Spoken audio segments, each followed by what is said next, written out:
is the new radio.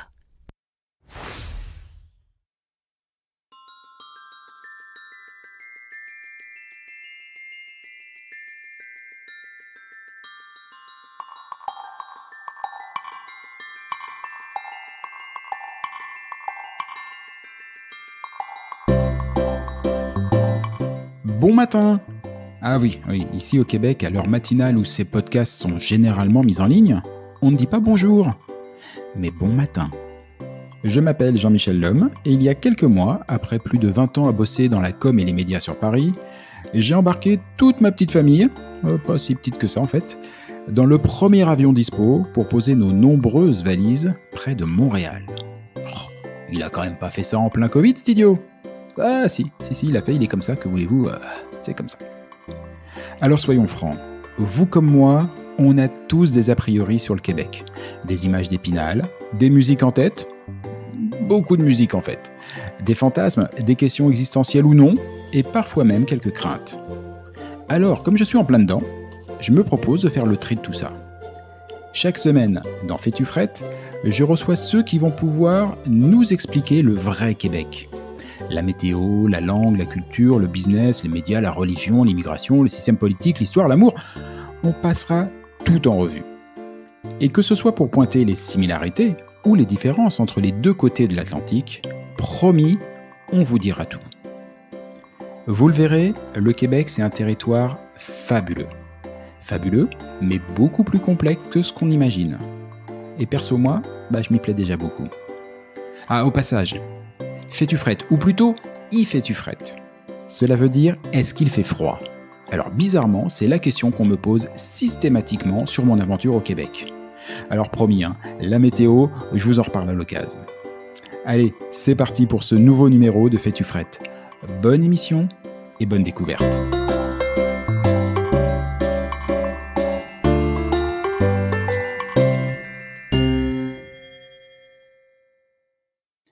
Vive la bouffe!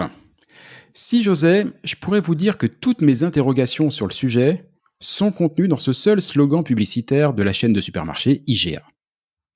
Sauf que très vite, en regardant les infos, et les plus sérieuses qui soient, j'ai vu des reportages sur le budget bouffe des ménages.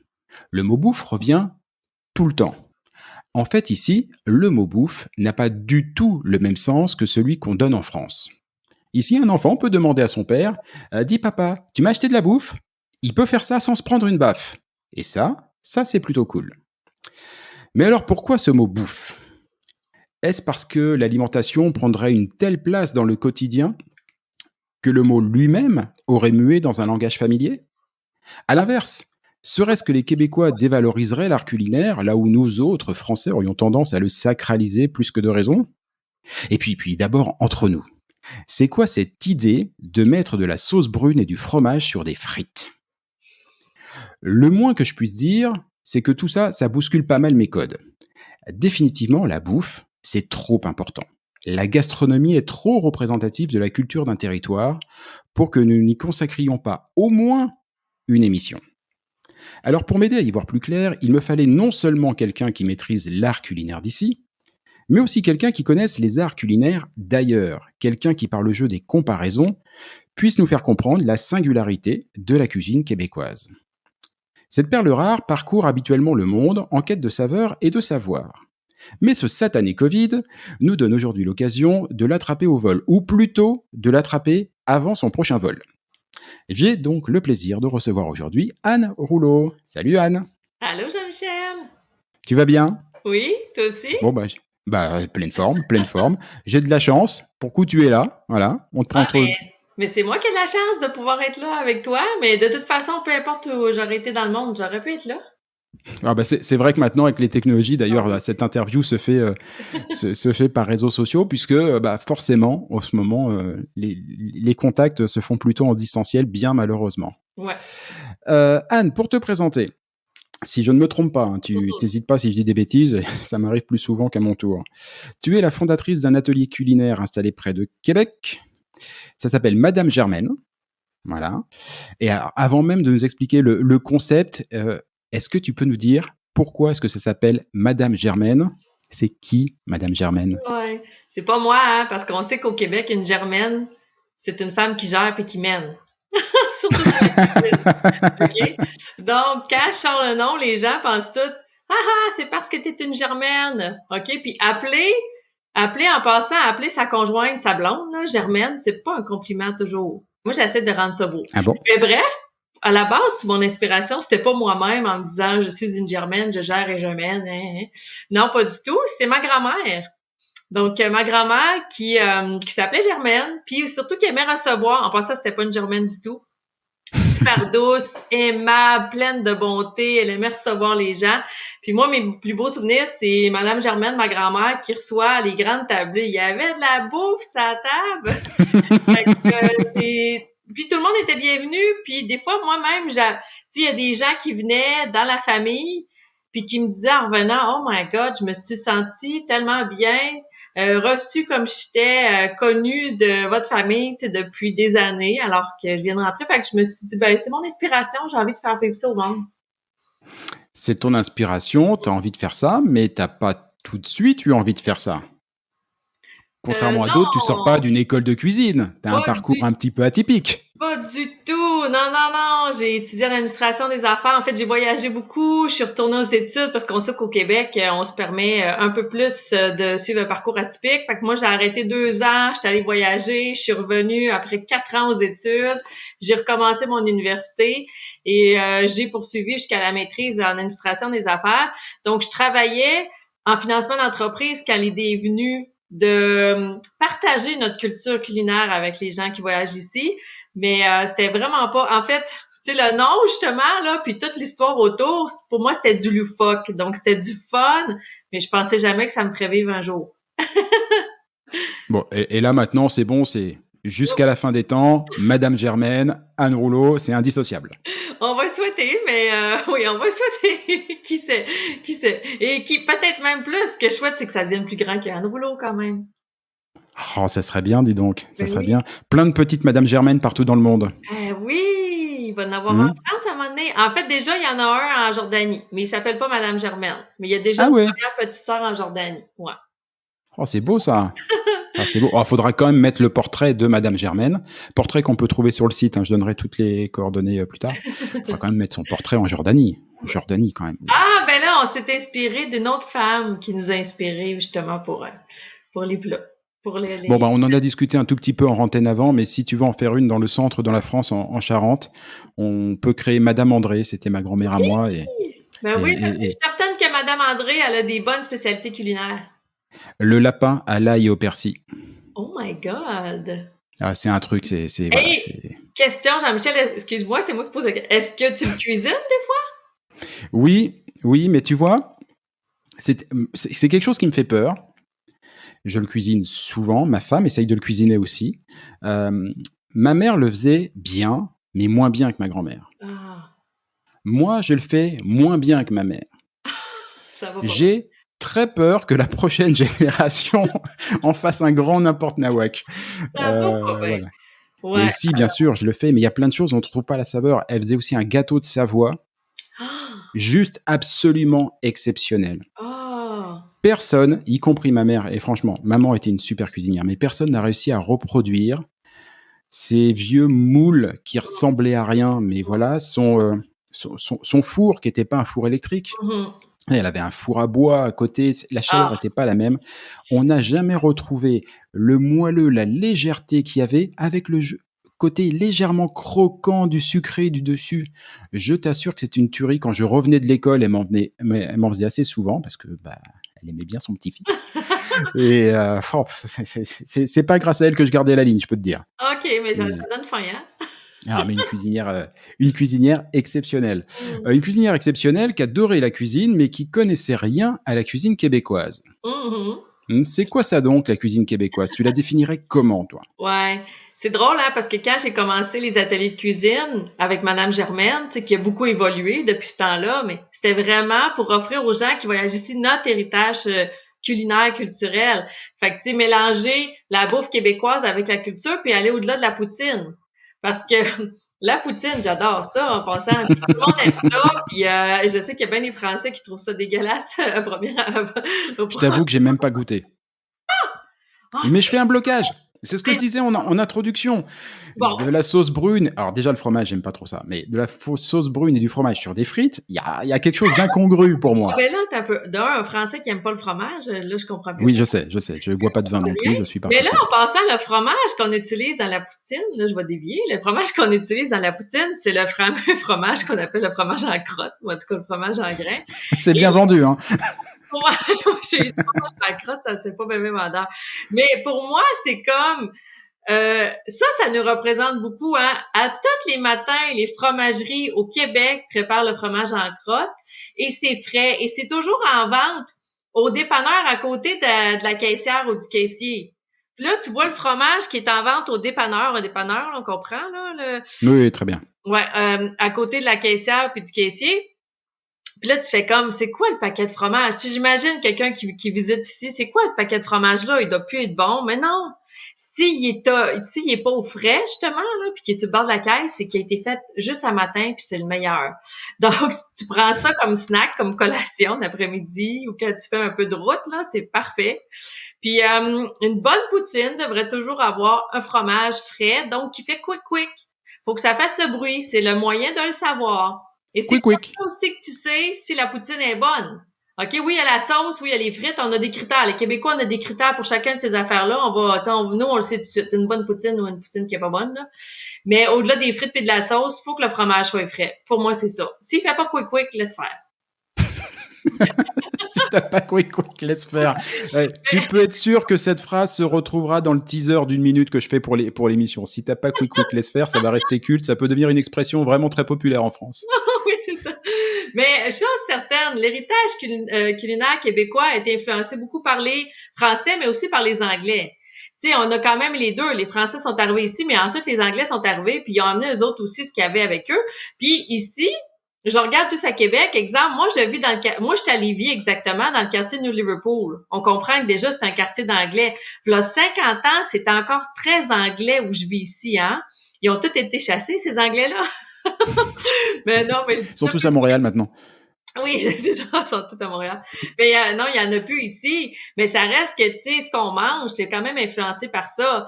Mais il y a des plats classiques que moi, je mange dans ma famille, exemple, ce qu'on mange à Noël, qui nous viennent, je vais donner l'exemple du ragoût de boulette, qui viennent des Français. Puis pour moi, c'est un des meilleurs plats réconfort et je pense pour tous les Québécois aussi. Quand on parle de ragoût de boulette, ça nous ramène tout à notre enfance, tu sais. Mais en général, c'est des plats assez lourds. C'est des plats d'hiver, comprends? Ouais, c'est ça. C'est influencé par l'hiver. On n'a pas de climat, oui, on a un climat d'hiver, 6 mois par année, de la neige par-dessus la tête. Donc, climat d'hiver, des gros plats, c'est réconfortant, c'est assez lourd.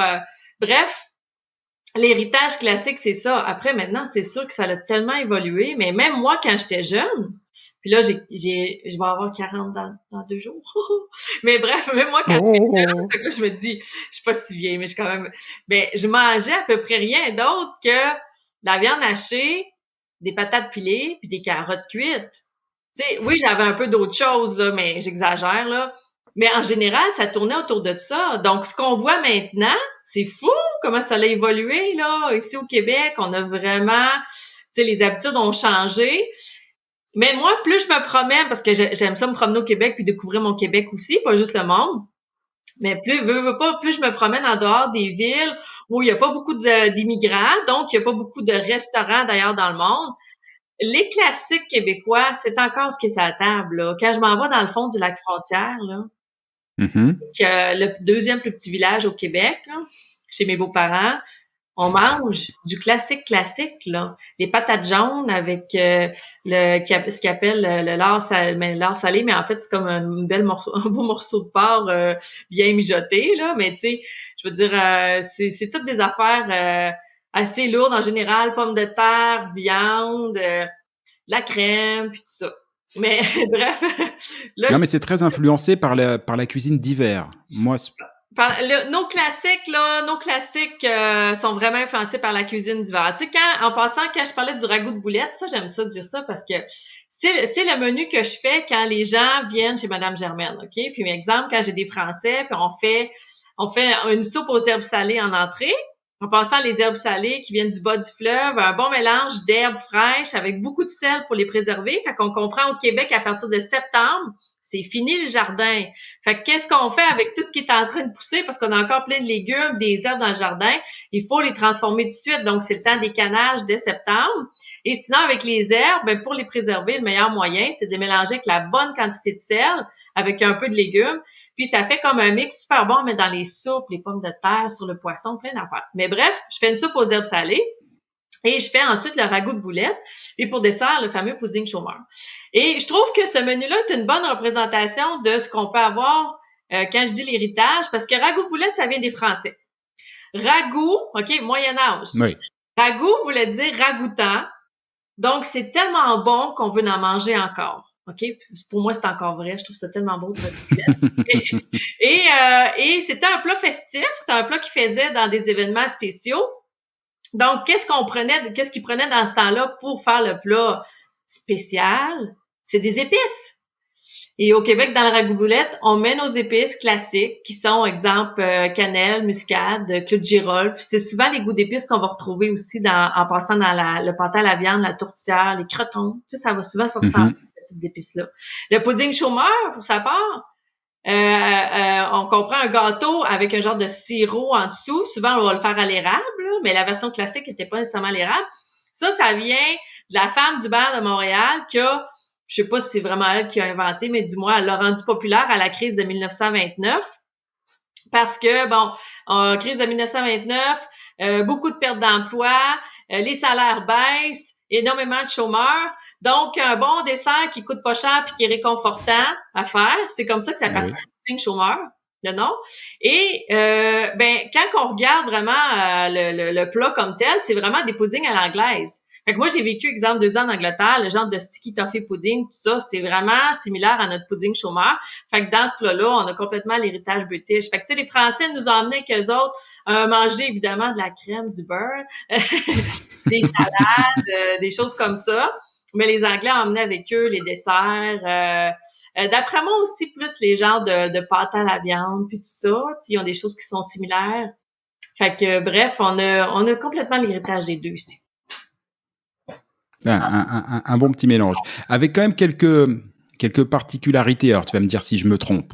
Mais sur le côté culinaire de tous les jours, en tout cas, le premier choc, quand on arrive ici, c'est la boîte à lunch. Ah! Ben là, moi, je suis bah oui, mais ça, c'est quand même la cuisine de tous les jours qu'il faut préparer à la semaine. Ouais. Ben, pour nous, c'est quelque chose de complètement inconnu. Ah, ben, probablement pour quelqu'un qui arrive de la France. Puis moi, j'ai visité la France, j'ai pas vécu en France. Fait que le quotidien, je le connais moins. Mais en effet, c'est une job de faire la boîte à lunch, hein? C'est quand même, en fait, moi, je me dis, le moins compliqué, c'est de toujours, en fait, ce qu'on fait pour souper, on le double. Donc, si on est 4, on fait toujours pour 8. Donc, tout le monde a un lunch pour le lendemain. Alors, je fais juste une aparté pour ceux qui nous écoutent sur la boîte à lunch, parce que si vous êtes de l'autre côté de l'Atlantique en France, ça va pas vous causer des masses. Ici, à l'école, et c'est une habitude qu'on garde pas mal après, même dans la vie professionnelle, à l'école, il y a grosso modo pas de cantine. Donc nous, on est habitués en France à ce que les enfants, le midi, ils aient un repas avec entrée, plat, dessert, ils s'assoient, ils ont des verres avec lesquels ils peuvent mesurer leur âge, pour tous ceux qui s'en souviennent, les fameux verres du Alex. Non, il n'y a pas de tout ça ici. Donc ici, les enfants partent avec leur petite boîte, dite boîte à lunch, avec lesquelles ils vont devoir se nourrir le midi. Et alors, juste pour l'anecdote, avec en plus la difficulté cette année qu'on ne peut pas avoir accès au micro-ondes et faire réchauffer quoi que ce soit. Oh non! Donc, à cause de la COVID! Et oui, à cause de la Covid. Les enfants ne peuvent pas partager de micro-ondes, donc c'est soit des plats qui doivent maintenir le chaud dans des thermos. Oui, ouais.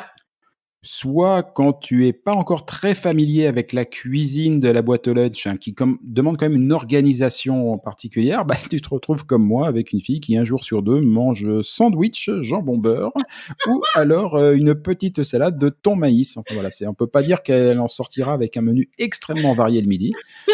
Mais je suis certaine qu'elle trouve ça bon. Ah mais elle adore. Le problème maintenant, c'est de lui faire manger autre chose. C'est ça, c'est de deux affaires qui lui plaisent. Mais oui, je suis d'accord que c'est un défi. En plus, oui, là, je savais pas la restriction à cause du micro-ondes, mais on a beaucoup de restrictions aussi en lien avec les arachides, les noix. Il y a beaucoup de choses qu'on peut pas mettre dans une boîte à lunch. Fait que, puis maintenant, ce qui était pas mon cas quand j'étais jeune. Moi, quand j'étais jeune, je partais avec un sac de chips et une barre de chocolat dans ma boîte à lunch à tous les midis. Maintenant, ou un gâteau vachon. OK, tu sais, les gâteaux vachons comme les Joe Louis, là. Je sais pas si Jean-Michel t'a pu expérimenter ça, mais Pas du tout. ah non, il va falloir que ça vienne, là, un bon gâteau vachon, là, c'est une dose de sucre assez Bon. intense. Mais bref, maintenant, on peut plus, là, au moins les écoles surveillent un peu plus que disons, que les enfants mangent bien. Donc, les collations, il faut que ce soit plus des pommes, des produits laitiers, etc. Oui, Fait que oui, ça y surveille, oui, c'est c'est un défi. le le le Mais pour moi, le le plus 1er simple, jour, je crois qu'elle est arrivée avec un truc au Nutella ou quelque chose comme ça et ah on non, lui a expliqué que oui, mais non, ça allait pas être non. possible. Non, Nutella, ça passe plus maintenant, là. Non. Fait qu'il faut vraiment, oui, c'est vrai qu'il y a un bon défi. Ben, ça l'apprend tout le monde à bien manger en même temps. Puis pour moi, le meilleur truc, c'est juste de doubler les portions. Fait que, ben là, ça prend un thermos. C'est vrai que ça prend un thermos. Ouais, c'est ça. Mais c'est aussi une question d'organisation et quand on pense au plat du soir, voire sur ce que j'ai vu, je crois que c'est, en bon franglais, on appelle ça le batch cooking. C'est en gros arriver à cuisiner pour le dimanche, en fait, arriver à cuisiner la quasi-totalité des plats qu'on va consommer dans la semaine, Ouais, en les séparant et en ayant juste à faire un assemblage de dernière minute. ouais. C'est vraiment une organisation. Je suis d'accord. Voilà, et il faut le penser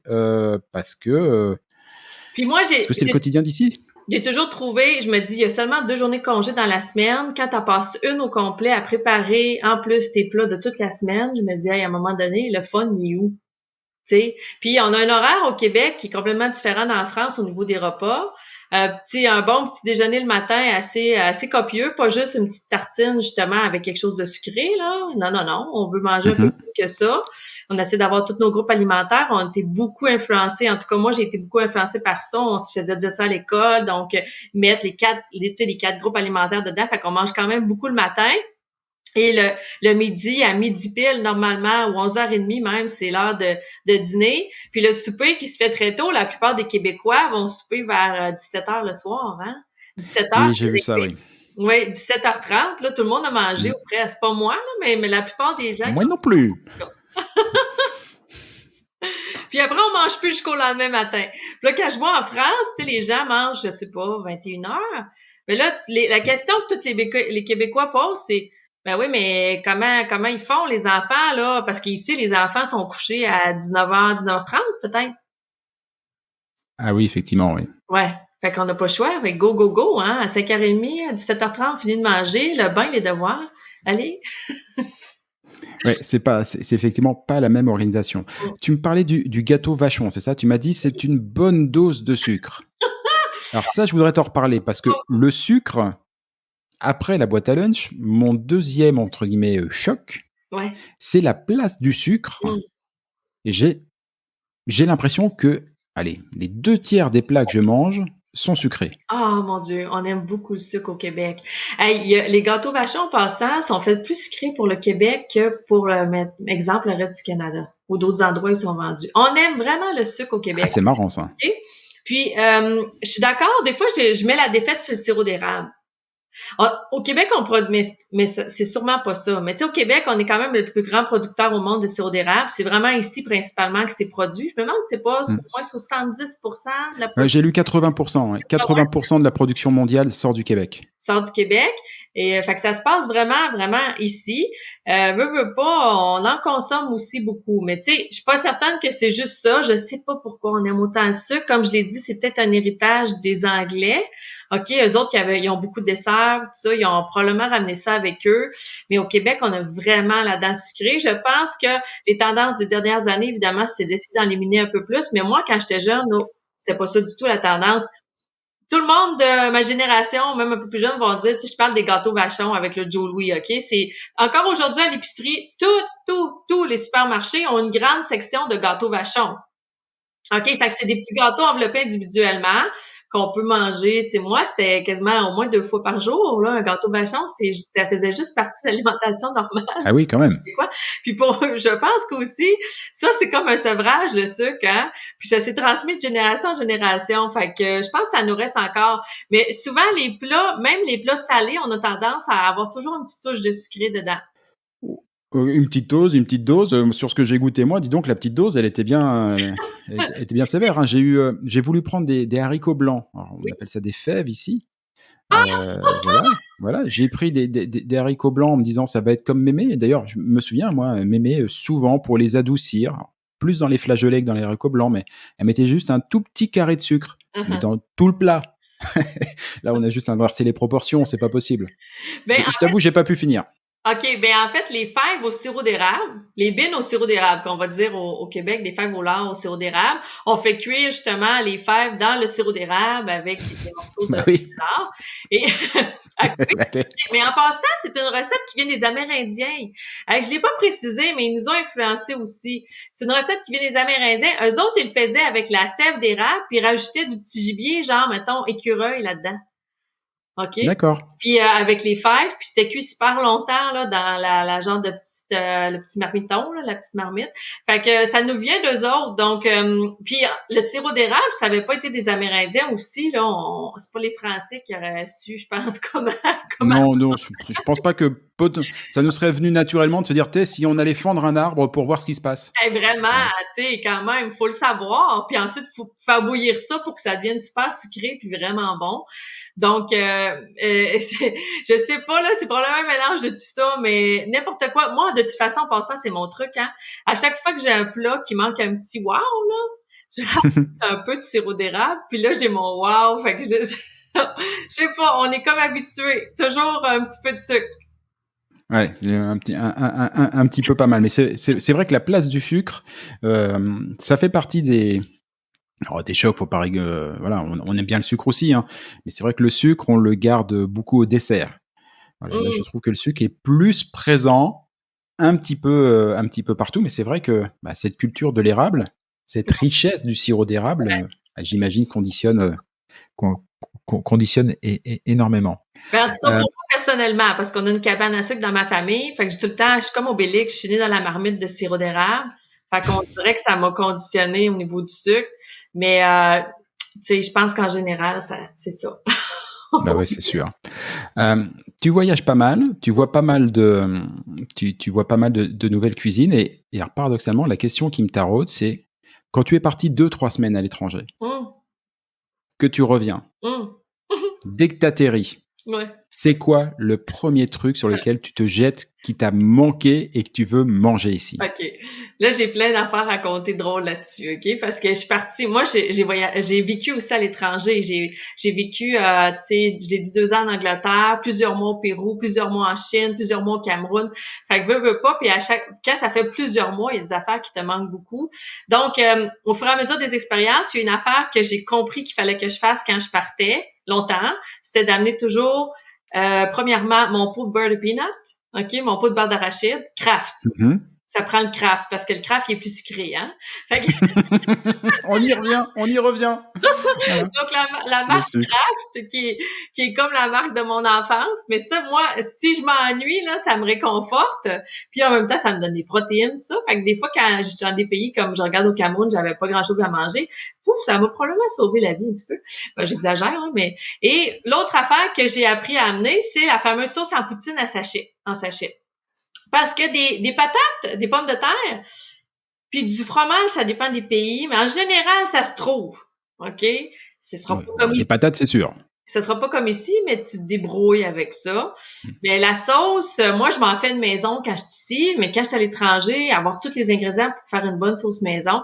Fait que le petit sachet de sauce Saint-Hubert, là, est vraiment bon. Fait que, tu sais, quand, ça, là, à tous les endroits où je suis allée, je me suis fait de la poutine. J'en ai fait aux gens là-bas pour qu'ils goûtent. La Saint-Jean-Baptiste, là, je suis dans le fond de mon village au Cameroun. OK? J'étais avec le chef du village. Il a invité toute la population. Et qu'est-ce qu'on a fait? Une grosse poutine pour tout le monde. Puis tout le monde a goûté la poutine. C'est très drôle. Au Cameroun. Au Cameroun, dans le fond de mon village, OK? Vraiment, je suis Joli. pas en ville, là, tu sais. Mais quand je reviens, la plupart du temps, ce que ça me prend, Je me souviens quand je suis partie 2 ans, là, puis mon père est venu me chercher à l'aéroport, il m'a dit, qu'est-ce que t'aimerais manger? Ben, j'ai dit, je veux du Saint-Hubert. C'est le fameux poulet rôti, OK? Au Québec, c'est très fort. C'est comme le fameux poulet rôti. Il y a des frites avec ça. Ils ont leur sauce particulière à eux qui est assez grasse. C'est vraiment pas gastronomique, mais vraiment pas. Mais moi, ça me manquait après 2 ans. Sinon, je dirais quand je pars, tu sais, comme quand je pars moins longtemps, là, comme quand je pars pour des Madame Germaine, puis là, pendant 3 semaines, je ne fais vraiment que manger la bouffe du pays parce qu'il faut que j'assimile le plus possible, puis tu sais, je mange des familles, puis tout ça. C'est quasiment inévitable que je mange pas une poutine en revenant. C'est fou, hein? La sacrée poutine, c'est vrai qu'au Québec, on adore ça. Je connais quelques Québécois qui en mangent pas, là, mais c'est très rare. Ouais, c'est pas des vrais Québécois. Je sais pas, ben oui. Mais en même temps, faut dire que la poutine, c'est pas un vieux plat non plus, hein? Ah bon? Ben non, c'est pas un vieux. Ben non, ça allait. Là, il y a une bataille pour savoir ça vient de où exactement.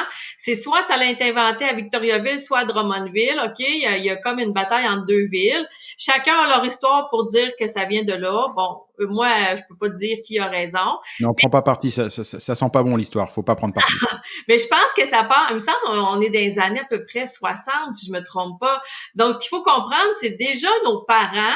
Tu sais, moi, mon père, qui est né en, mettons, 1953 à peu près, il a pas grandi autant dans la poutine que moi. Fait que j'ai l'impression que c'est quelque chose qui a pris vraiment, mais vraiment de l'ampleur. Mais c'est pas un vieux plat, c'est pas quelque chose que les gens mangeaient beaucoup avant. Donc, la génération, tu sais, des baby boomers, là, je dirais au Québec, sont moins Mhm. habitués, je pense, que nous autres de manger autant de poutine. Mais nous autres, c'était notre plat tu sais, on revient des bars à 3 heures du matin, là. Les bars ferment à 3 heures du matin, mais on s'en va chercher une poutine. Ça prend ça. Ouais, bah oui. Hum. Ouais.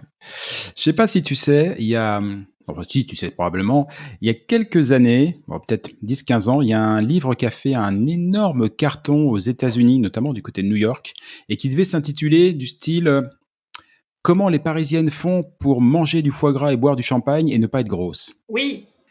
Et je pourrais presque extrapoler ce titre de bouquin pour les Québécois et les Québécoises. Je résume. La cuisine d'ici est très influencée par de la cuisine d'hiver, l'hiver qui est très long. Donc, Ouais. quand on dit cuisine d'hiver, on dit peut-être un petit peu moins de fruits, certes des légumes, mais pas mal de légumineuses, des apports caloriques plus forts, enfin des bons plats d'hiver. La viande. Tout ça avec une culture du sucre Ouais. qu'elle est bien ancrée, on sent que voilà, hein, on est dans les fondamentaux. Ouais. Et pourtant, c'est pas du tout comme les États-Unis. La première fois que je suis allé aux États-Unis, j'ai été, ça date un peu, mais j'avais vraiment été choqué en me disant, waouh, je comprends ce que sont les problèmes d'obésité. Là, Hum. mais alors, pas du tout. Enfin, ça Ouais. n'a pas l'air d'impacter la santé des Québécois. Ben, en fait, là, c'est vraiment pas scientifique ce que je vais dire, OK? C'est basé sur mes expériences. Quand j'ai vécu en Angleterre, je trouvais vraiment que les filles, en général, de mon âge, avaient un peu plus d'embonpoint. OK? Je trouvais vraiment qu'ils étaient plus portantes que les filles ici. Puis je me souviens, en fait, dans mes 2 ans, je suis revenue ici juste pour le temps des fêtes. Puis là, je me souviens, j'étais dans les magasins, je regardais les femmes, puis je me disais, hey, au Québec, on est quand même mince, tu sais, là. Ça faisait 1 an que j'avais pas vu Hmm. au Québec, là, les gens. Puis ça, je regardais les filles, j'étais, on est mince, tu sais. Puis je retournais en Angleterre, puis j'étais comme, non, non, c'est vrai, là, je suis pas folle, hein, tu sais.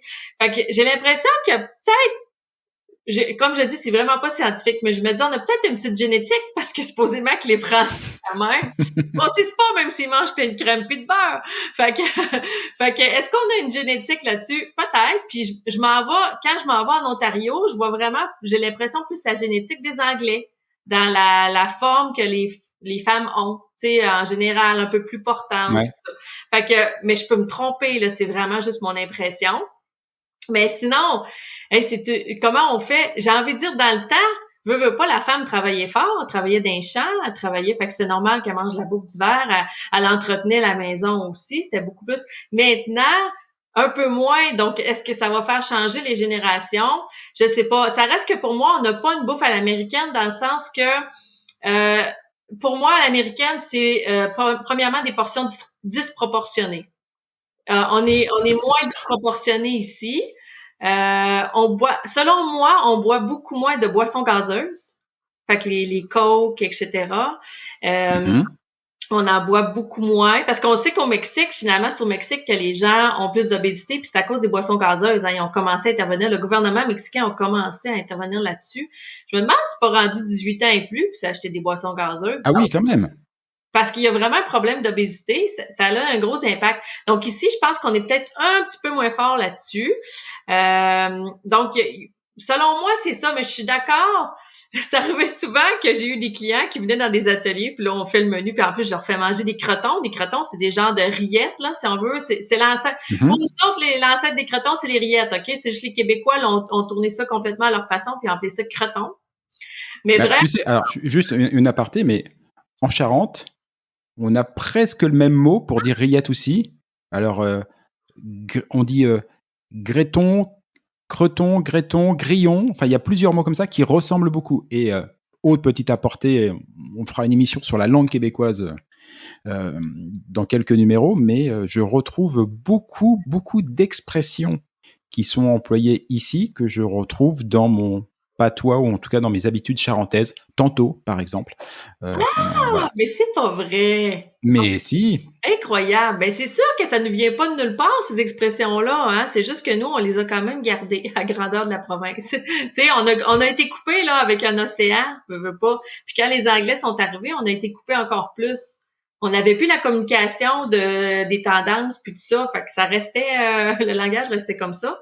Mais, bref, je sais plus qu'est-ce que je disais. Ah oui, c'est ça. Le repas est assez copieux puis la plupart des clients puis même les Américaines, là, souvent, la question que j'ai le plus, c'est ils me disent, comment tu fais pour manger aussi lourd puis rester mince? Puis là, je dis, ben d'un, je mange pas ça tous les jours, là.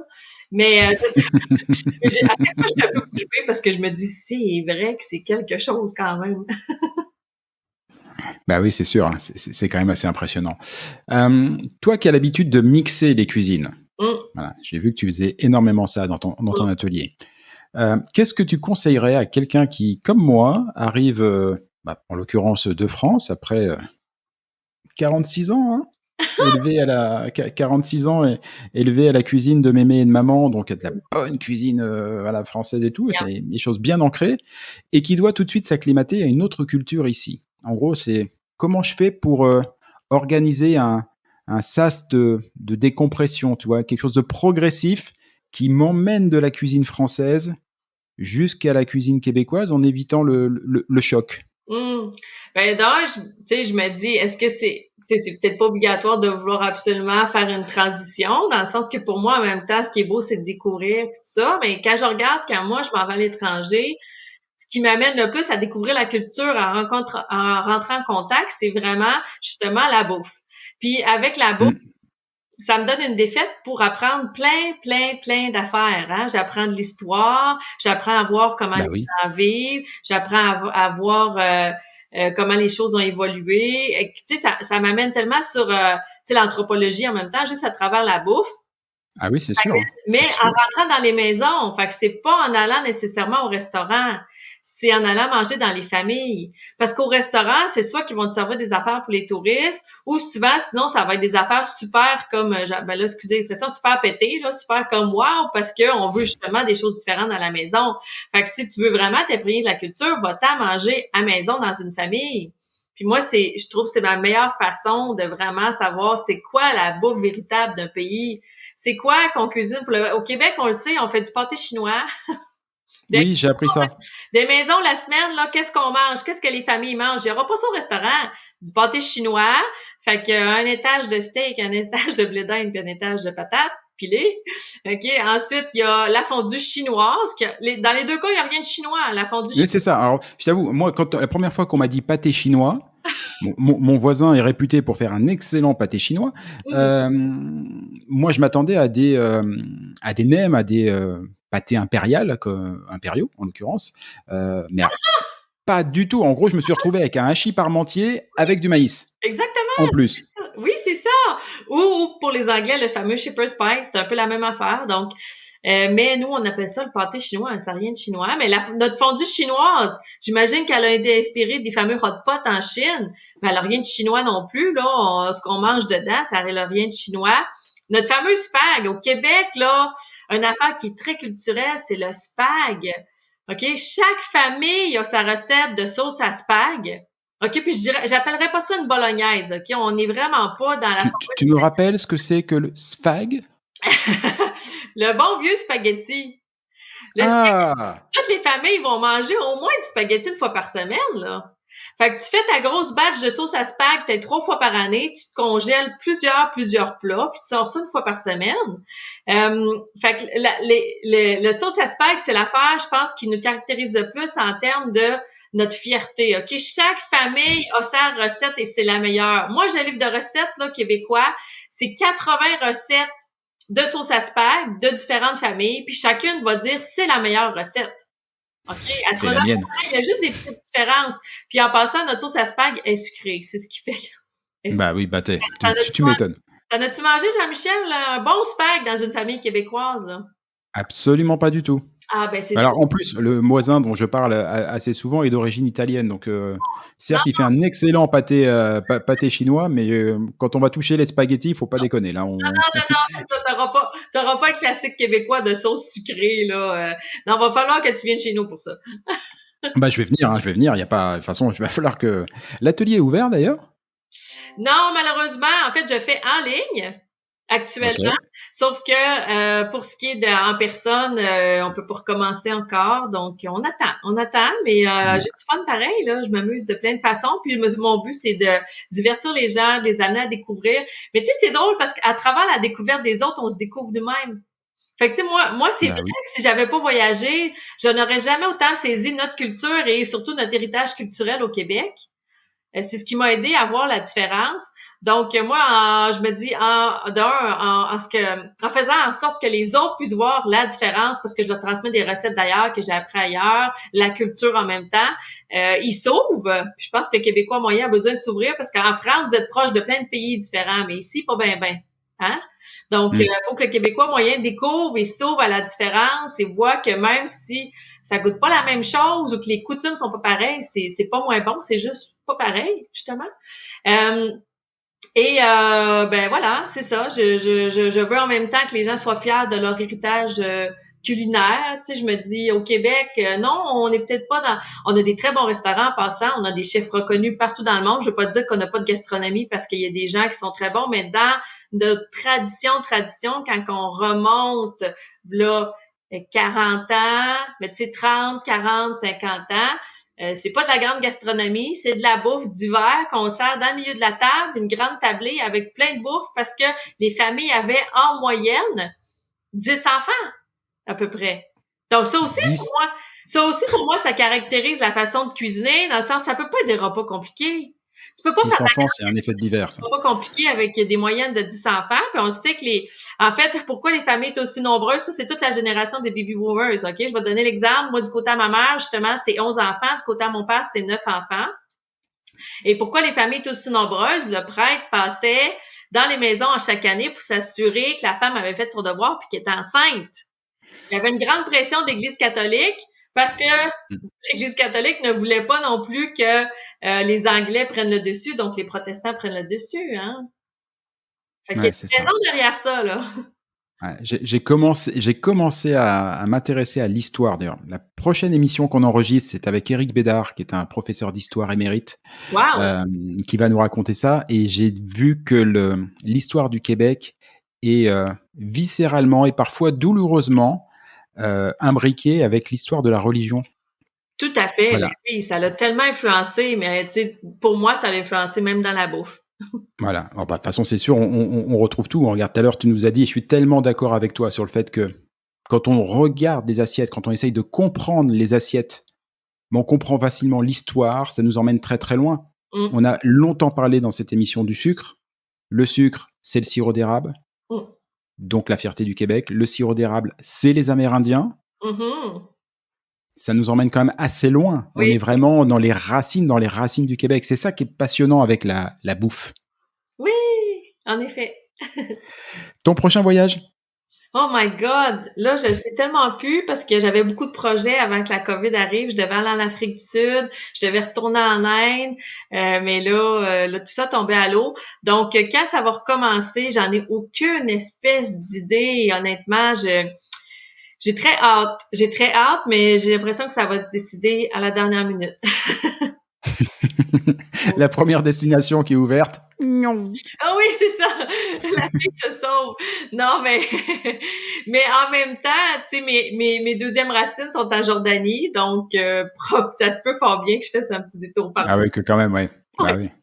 Ah, et puis il faut apporter le portrait de Madame Germaine quand même dans le restaurant filial que tu as ouvert là-bas. Hein, j'assiste un peu. Anne, c'était vraiment un plaisir de te recevoir aujourd'hui. Tout le plaisir était pour moi. On met ça quand tu veux, puis t'es Eh bienvenue. ben, avec plaisir. Et en attendant, on te retrouve sur ton site internet, madamegermaine.com. Hein, j'ai pas besoin d'épeler, c'est simple comme bonjour. Tu as aussi une page YouTube Oui. avec plein de vidéos, des recettes. Tu as des invités, j'ai vu. Ouais. On apprend plein de choses, c'est super sympa. Et bientôt, des nouveaux voyages. Et il y a l'atelier aussi, en ligne. Et puis, pour ceux qui ont la chance de venir, de venir au Québec, s'ils veulent vivre une expérience sympa dès que ça aura rouvert, Oui. le vrai atelier, quand tu seras là et que tu ne seras pas en voyage. Dans ma maison bicentenaire. C'est pas beaucoup là pour la France, mais pour le Québec, bicentenaire. Ah, mais c'est énorme. Ouais. Déjà, une maison bicentenaire, c'est absolument énorme parce qu'effectivement, ici, les maisons sont très récentes et j'ai vu d'ailleurs que c'était un problème parce que comme il n'y a pas cette culture de l'héritage immobilier, beaucoup de maisons pourtant anciennes, au lieu d'être conservées, sont simplement écrasées, voilà, pour rebâtir quelque chose de plus moderne. Donc c'est beau, une maison de 200 ans, c'est bien ça. Oui, ouais. Bon bah écoute, moi je suis impatient, je viendrai voir. Yeah! Promis, T'es bienvenue. promis. Voilà, je passe du côté de Québec et je viens te voir. En attendant, merci encore. C'était un bonheur et puis j'espère à bientôt. À bientôt. Ciao, ciao. Et voilà, Fais-tu frette, c'est fini pour aujourd'hui. Si vous êtes arrivé jusque-là, bravo, vous avez vraiment toute mon admiration. Mais bon, c'est probablement parce que cela vous a plu au moins un petit peu. Ou que vous êtes alors complètement maso. Par défaut, j'opte quand même pour la première hypothèse. On va dire que c'est mon côté optimiste. Alors s'il vous plaît, rendez-moi service. Partagez ce podcast, parlez-en à vos amis, abonnez-vous et surtout, donnez-lui une note. Alors juste pour info, même si ce programme reste évidemment très perfectible, inutile de mettre un 3 ou un 4 sur 5. Au royaume d'Apple et consorts, il n'y a que le 5 sur 5 qui compte. Eh oui, c'est le jeu ma pauvre Lucette. Alors je compte sur vous. Pour le reste, vous trouverez tous les liens, les références vers les livres, les spectacles, les programmes et que sais-je dont on a pu parler au cours de cette émission et même ceux dont on n'a pas parlé mais qui me semblent intéressants. Tout ça, vous le trouverez dans le descriptif, dans les commentaires de ce podcast ou bien alors sur notre site internet faitufrette.com. Sur ce même site, vous avez d'ores et déjà la possibilité de vous inscrire à l'indispensable newsletter hebdomadaire que nous vous préparons et qui sera lancé très prochainement. Et j'y annoncerai les prochaines émissions et partagerai avec vous des articles, des infos, des bons plans qui pourraient bien nourrir votre curiosité à propos du Québec.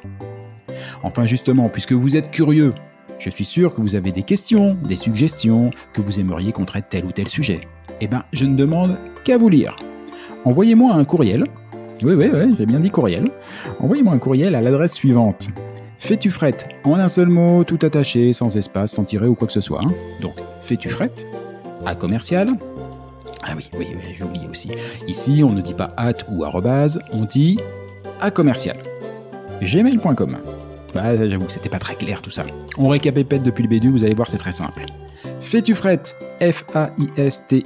Faistufre2te, à commercial, gmail.com. Pas compliqué. Vous vous souvenez qu'au tout début de cette émission, je vous ai dit qu'au Québec, on ne disait pas bonjour, mais bon matin. Et pour cause, car ici, pour se dire au revoir, on se souhaite de passer un bon jour. Alors bonjour à tous et à tantôt.